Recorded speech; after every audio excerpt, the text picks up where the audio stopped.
kan on ta hi roi zela pi kan nu pangpar ani hi mo em ani he la hi kan nu pui roi zela nu oma mami hei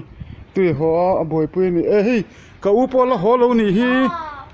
thing pui te kan indon hei ka u ni am veng mi video thla kan lo la mo kan nu pangpar hi a thla video in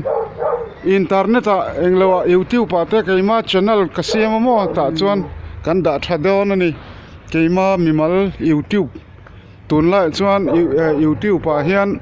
private channel mania channel in siam hi alar em ani chunga da thatur chu ni a chuan hei ni sathla me tui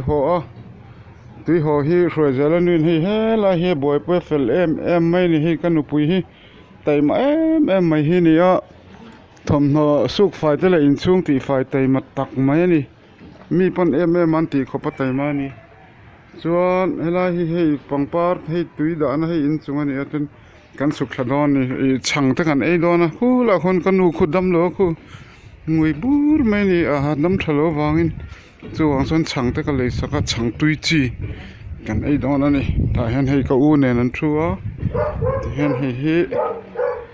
na han ti hian kan ei hi a ning nem plate ani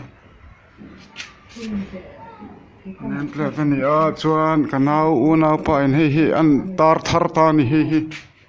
tar thar ta a solar gracia PCL chuan ki me and family te hi lo tar thar ani I phone chu thazal mo ama mi khan ni lo mi thuna a zo lo tu kai sen engmo hi adam ji ang hi sen phone hit access tip po in thelo ama mi phone khan ni to na nge ka mai thika van ke la sa ari phizul ri lo to ro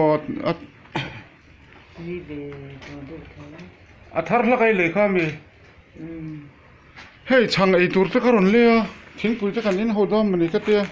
chang tui do mai puar mo pathum lai karon le mo ke ni nu fathumin kan enga mami te chu hroi zela ti ranga le vele mai dona in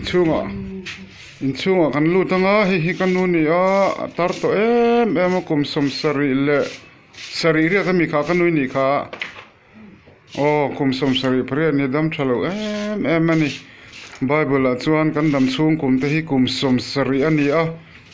chakna vain kum som ria ta ni the ti a kum som sari hi ke ni ang te hin kan dam thleng angem ti kha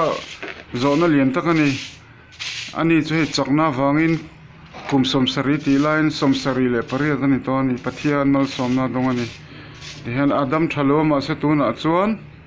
azi om to mun te phiat le thei to na in chunga kan lu tanga he ta in chunga ka u oma kanau chuan ki ma chu office a akala kanau than pui te office la man kal ni ti hian in nga ka alo omani sing pa he la ni asim de ke to sim pa ni vomi sim ve ve sing kha in tlar khamo top to ni ang kan off phot tonga hi kan video chu kan du tok photanga stop